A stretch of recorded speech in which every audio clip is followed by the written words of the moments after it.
question that we do get here, this one happens quite frequently.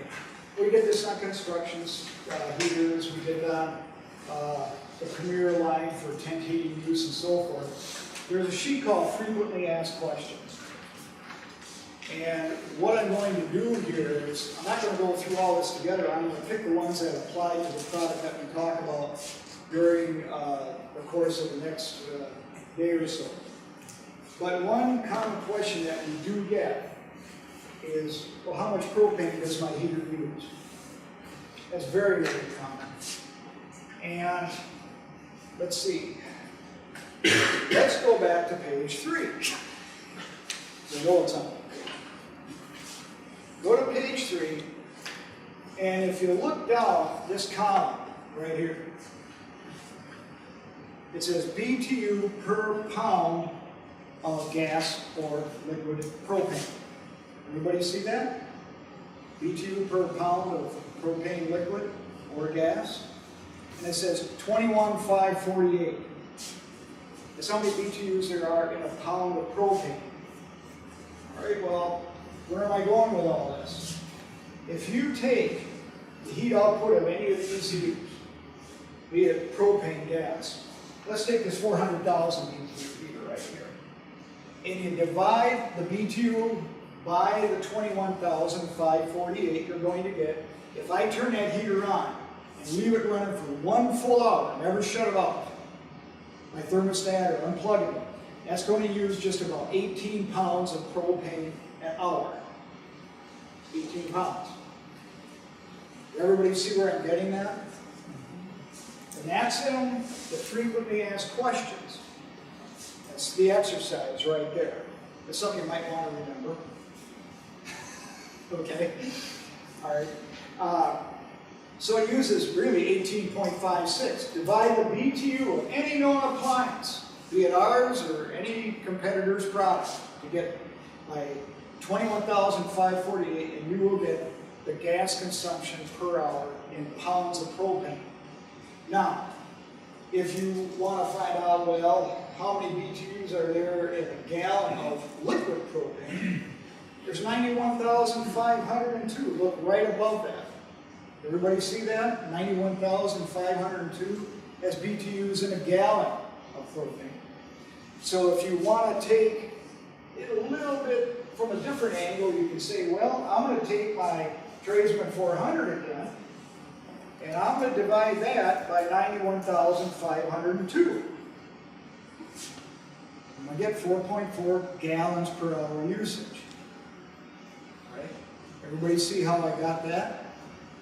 Or you can even take another step, say, okay, once you get pounds per hour, and that'll give me 18.56, there's 4.2 pounds per gallon. Right up here, 4.2 pounds per gallon. So you can take, let's say that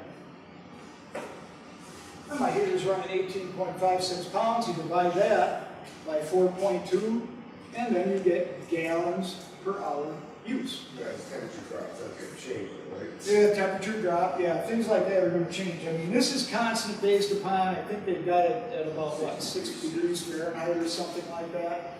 So things like that are going to change a little bit. I mean, propane is nice stuff. Can I throw out a quick example of that, Jim? Because it comes up a lot. During the day, in the wintertime, when you're using a heater out on a site and that propane cylinder is outside the building in the sun, I mean, even though there may be a certain temperature outside, that sun's going to add to it. So people will sit through an entire day and say, okay, well, they'll estimate, I used half a cylinder of propane, whatever. Nighttime comes, the sun goes away, temperature drops 15 degrees, frost builds up, you're out of propane. And they get very confused. Well, how did I get, so that's a great example of how it definitely fluctuates in the course of a day, just with the sun going down. Well, you've got to think of it too. I mean, when we work on, if you look around the room right here at some of these workstations, you're going to find 100-pound cylinders. Well, that 100-pound cylinder's got a metal skin on it, right? And then the liquid inside is what absorbs the heat from the sun beating down on it, which causes the liquid to boil off into a vapor. And that vapor is used to feed the appliance. But like Gary was talking about, let's say it's 30 degrees out during the day. I might say, well, that's not really warm. Propane boils at negative 44. So the propane, that's still pretty doggone warm.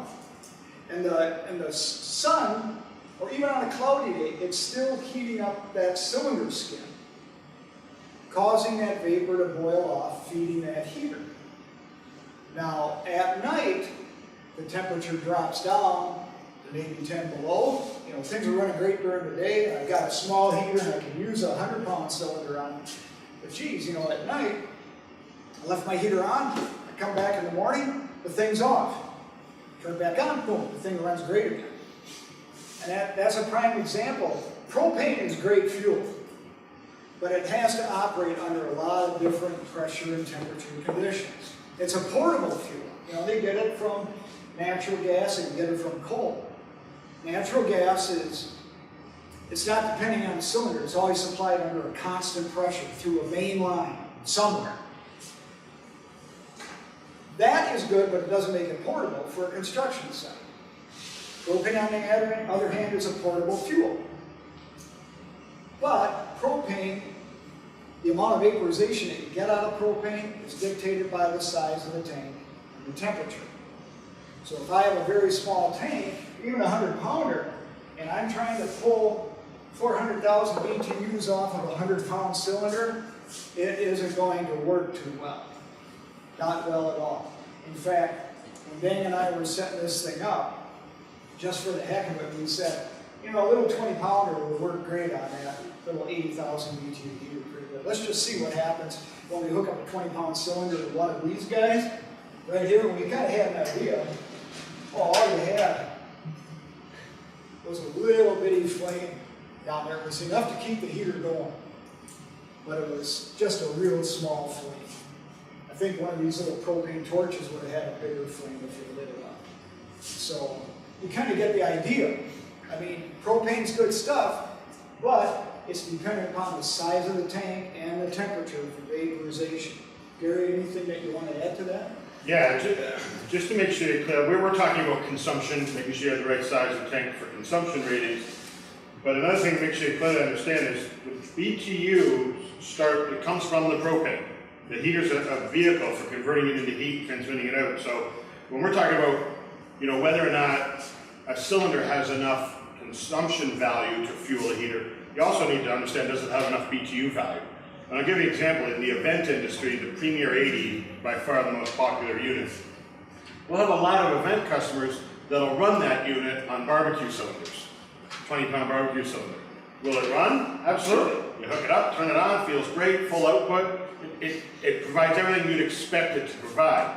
However, the math will tell you that a barbecue cylinder, at best, is only capable of producing, like whatever temperature, 45, 50,000 BTUs, for example. So although the heater seems to be running fine, it's producing heat and everything else, if you're only putting 45,000 BTU in, you're only getting 45,000 BTU out. So even though it's an 80,000 BTU heater, it runs fine, you're not getting the heat required to raise the temperature. So what ends up happening is, it's a service call, because they'll call and say, hey, it's running fine, but it's not heating my building. You know, and it could just be because they're not giving it enough BTUs to put the proper output out if they've already done the math. What he's talking about is in the sheet that's called Vaporization Race, and there's one in kilograms, and the bottom half of the sheet's in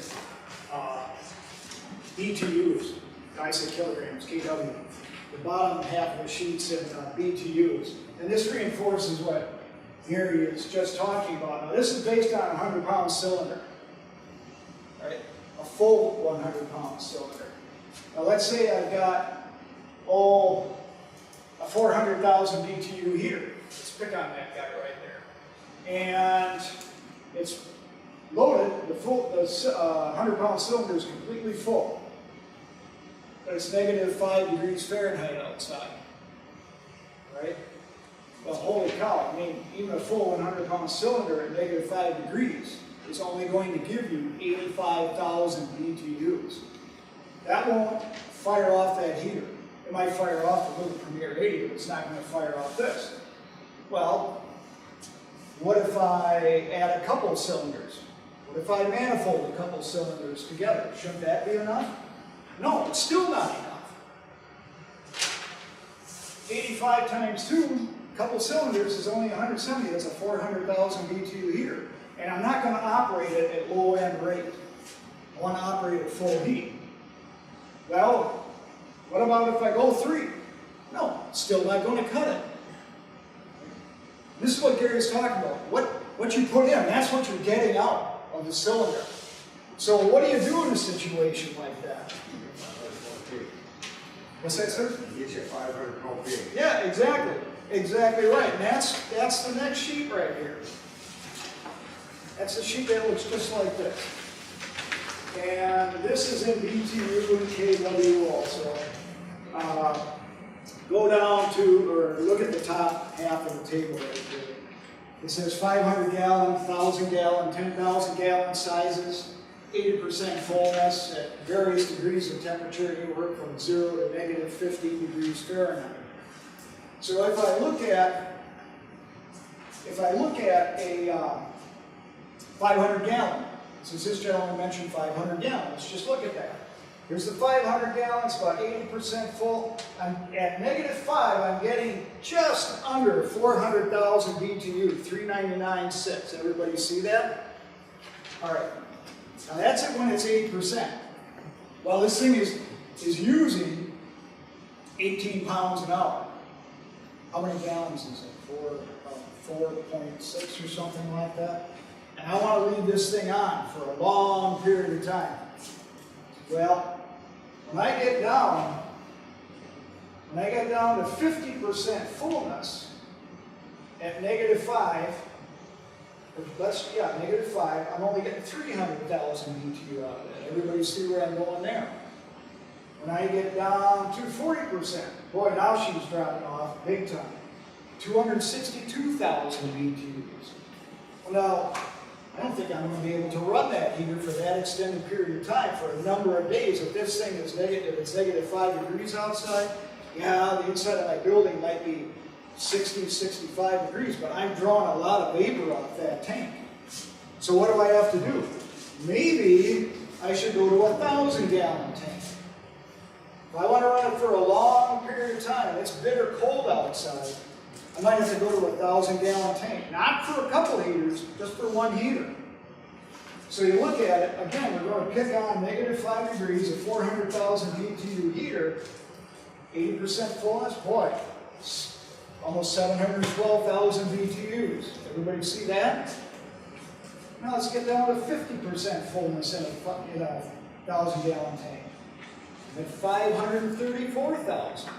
That's still feeding enough heat to keep that thing going for a good period of time. 20% fullness in a 1,000 gallon tank, you get 355,000 BTUs out of it. That's a 20% fullness. So that thing, I mean, it's still, even when that tank is way down at the very end of its capability to supply heat, we're still supplying heat out of a 1,000 gallon tank to feed a 400,000 BTU heater. And that's a problem that we do get a lot of calls on during the winter time here. You know, my heater's not working right. I've got one of these heaters, a 400,000 BTU, even connected to a 500 gallon tank. And up in Canada, I forget where we had this call, but there was a gentleman that called in and we had a bunch of Premier 350s. You know, it's 350,000 versus 400,000. Pretty close. And we were talking about this. And he said, no, at the very minimum, we have to use per heater a 1,000 gallon tank. And depending upon what that climate is, we might have to put 2 of them together. He also said too, he said, man, sometimes we have to add, you know, a vaporizer to it, or an electric heating blanket or something like that, which they do make. They're magnetic and they can wrap them around cylinders and so forth. But he said, depending upon what that temperature is, they might have to actually pull the liquid out of the bottom of that tank and have an electric vaporizer to vaporize that liquid real fast and flash it to feed those heaters. And he was talking like at -30, -40 below. That's ridiculous. I mean, you start getting colder than that, LP doesn't even vaporize anymore. If you're just working on a vapor supply system, at that point, then you gotta use an electric vaporizer to get that liquid off the bottom of that tank, and then vaporize it again. So propane's great, but you gotta watch how everything is put together in the gas supply system to make any propane gas-fired appliance work.